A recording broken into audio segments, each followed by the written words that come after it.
मी सोन्याचा चमचा घेऊन जन्माला आलो नाही. बजरंग सोनवणे यांचे पंकजा मुंडेला माझे वडील मंत्री नाही याची मला खंत वाटली नाही. बजरंग सोनवणे यांचा पंकजा मुंडेला टोल्या. तर पंकजा मुंडे यांनी मी राजकन्या नाही, संघर्षातून पुढे आली आहे असं पंकजा मुंडेंनी बजरंग सोनवणेच्या टीकेला दिले प्रत्युत्तर. आम्ही एजीएसमधले कार्यकर्ते आहेत, आम्ही काय सोन्याचा चमचा घेऊन जन्मलो नाही. आता त्याला काय आमची चूक आहे? आमचे वडील शेतकरी आहेत, त्याचा मला रास्त अभिमान आहे. माझे वडील खासदार नाहीत, आमदार नाहीत, मंत्री नाहीत, माझा भाऊ काही नाही, माझी बहीण काही नाही, माझी बायको काही नाही, याचा मला कधी खंत वाटला नाही. माझी मायबाप जनता जी आहे ती माझी राजकीय मला जन्म देणारी माझी ती मायबाप जनता आहे. राजकीय जन्म मला जनतेने दिला.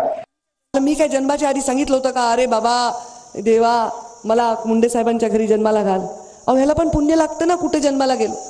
पण माझ्याकडे बघून वाटतं का मी राजकन्या आहे का कोणती महाराणी आहे का? मला फारच बाबा पायाखाली तुम्ही कार्पेट टाकल्याशिवाय मी येत नाही. पायाला काटे रुततात, दिवसभर उन्हामध्ये राबतो, घाम गाळतो, घसा कोरडा करून बोलतो, जिथे जे दिलं ते खातो, जिथे भांडी घालून बसा म्हणले तिथे बसतो.